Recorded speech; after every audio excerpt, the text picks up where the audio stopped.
Welcome back to the Tank Me Later podcast, which is part of the Fantasy Basketball International Podcast Network. I am Noah Rubin. This is another TML Draft Series episode. In this one, we are going to be talking about Kentucky guard Reed Sheppard. So let's go ahead and get into it.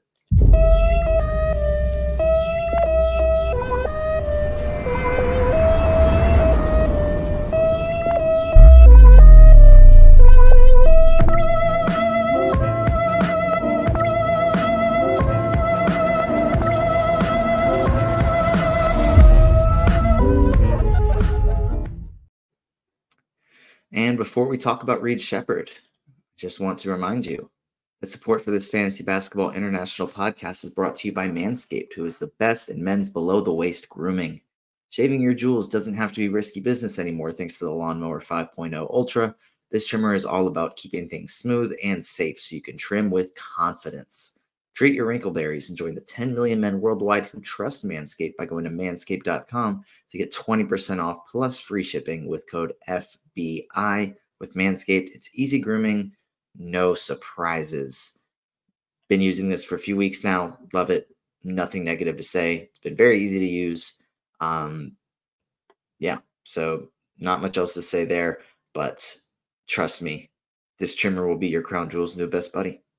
Get 20% off plus free shipping with the code FBI at manscaped.com. That's 20% off plus free shipping with the code FBI at manscaped.com. Show your balls some love and feel free as a dove.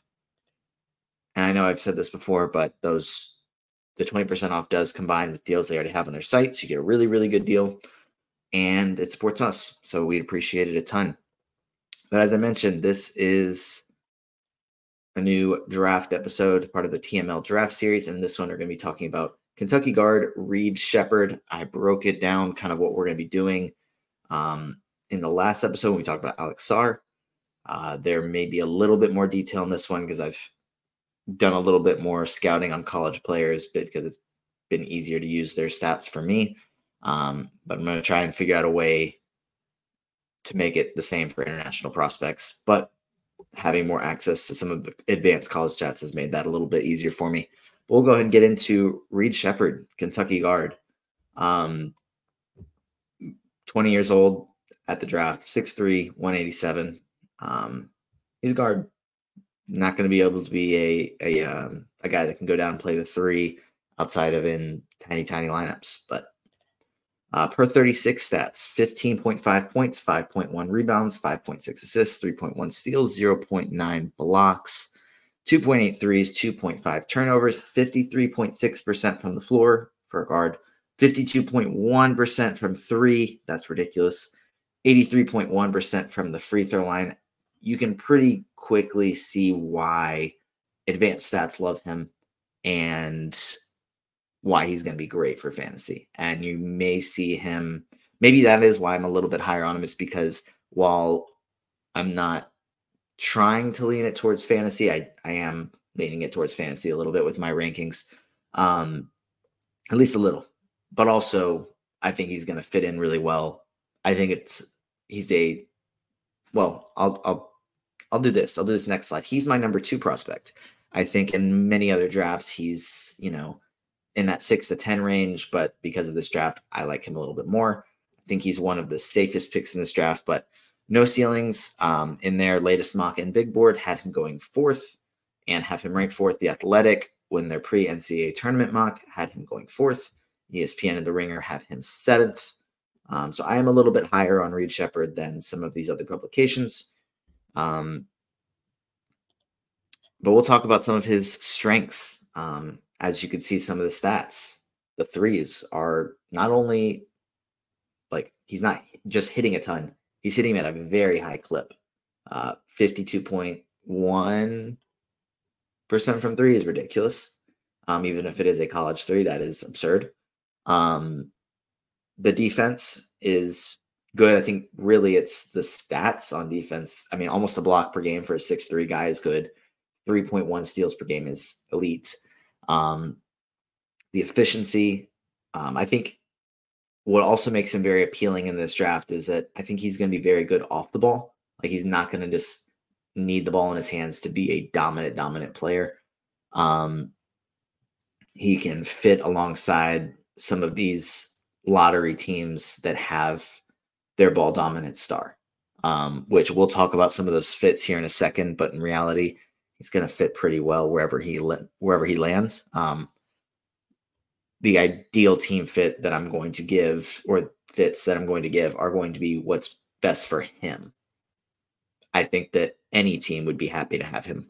Some of the weaknesses, really the main one is that he doesn't have a ton of athleticism. Aside from that, like, I mean, 6'3", 187 he's not very big. That's really where the weaknesses are. But everything else is, he's either like, we're not worried about it. Like, the rebounds aren't, I mean, 5.1 rebounds. It's not horrible. But we're not too worried about that because he's a guard. So, like that kind of thing. I don't know. I think very well-rounded prospect. I think maybe another weakness would be something that, like, maybe his ceiling isn't super, super high. But we'll talk about that here with the ceiling and floor.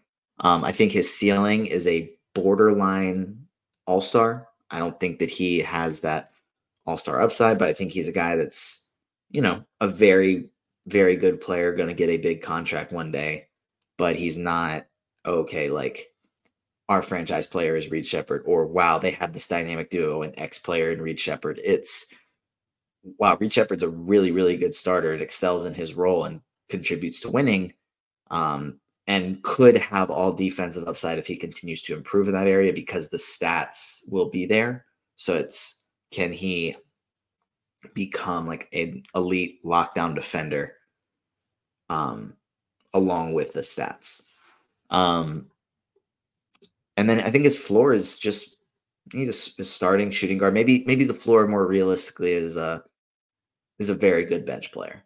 Like, we're comfortable giving him 20 minutes per game, and we trust what he's going to do. Like, I think he has a pretty high floor for this class. I think quite a few guys have like that bust potential. I don't think Reed Sheppard has that.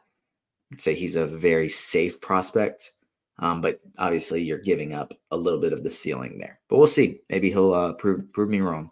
Some of the ideal team fits that I have, Charlotte, I think having him alongside LaMelo Ball and Brandon Miller, like that being their perimeter trio. I mean, if you're just looking at like a standard, which doesn't happen in the NBA, but like a 3 out, 2 in, kind of like the perimeter players, LaMelo, Reed Sheppard, Brandon Miller, really good.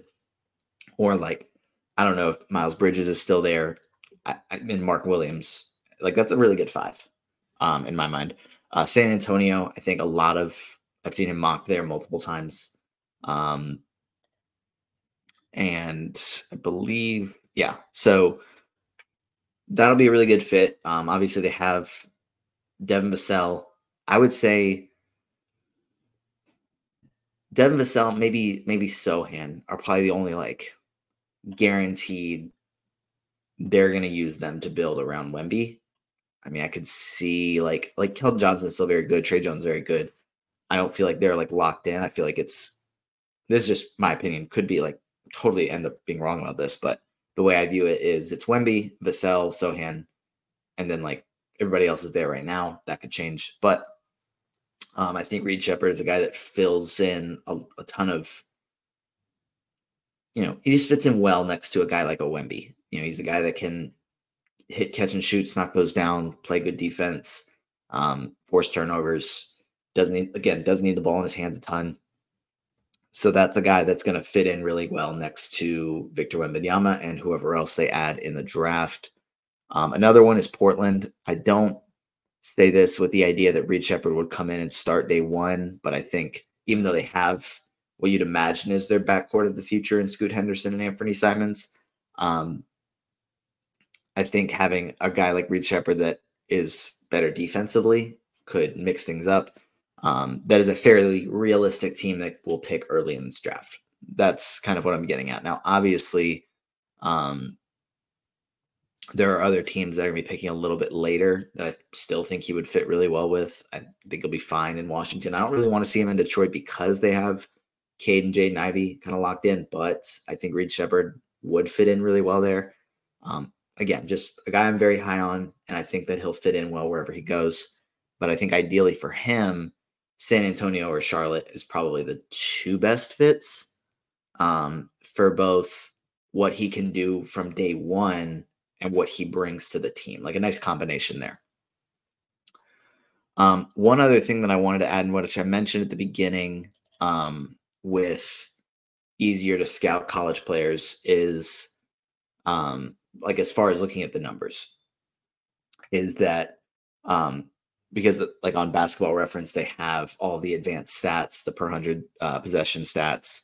I made like a model to compare past draft prospects to this year's prospects, and I don't have a ton of data in there yet, but I went through and got a good bit of the current, like drafted within the last 10 to 12 years stars, and then some other like really good prospects to be able to compare to this year's prospects. And statistically, the best comp that I have for Reed Sheppard is, and again, this is going to sound weird because it's not that I think that their play style is similar, but it's from a production standpoint and the advanced stats that they produced, which includes like individual like steals percentage, block percentage, even like usage percentage, turnover percentage, and then also things like win shares, box plus minus, like those things. Like comparing those numbers, Tyrese Halliburton was an 85.35% match. So I don't know what to do with that other than saying, hey, like these guys had similar production in college. And if I'm not mistaken, Tyrese Halliburton, this was his second year in college. Reed Sheppard, this was his first. I don't think that necessarily means a ton, but Reed Sheppard did score very high, and like, which lines up with his numbers. Like a lot of these advanced stats favor him. So take with that what you will. I'm not saying that he's going to be Tyrese Halliburton or produce anywhere similar, like statistically, but overall impact, I think Reed Sheppard's going to be very good. So that was what that model said. But again, like just now I feel like I have to defend my model because it sounds weird to even say out loud, but it's not saying each individual stat, like, oh, this is the most similar player. Like as far as like assist percentage, like there are more similar players to Tyrese Halliburton as a passer, but overall between offense, defense, passing, rebounding, impact, all these things, like Tyrese Halliburton was the most similar. So I'll continue to have a couple of similar players for each college prospect. I won't have them for the international prospects yet because I need to figure out the best way to do that without as many stats to help that. So, but that's going to do it for this one. This was our second. I'm not even going to worry about keeping track of the number. This was another episode of the draft series, and you can follow me on Twitter at NoRubin22. You can follow us at FBI Basketball. But that's going to do it for this one, and I will see you guys next time.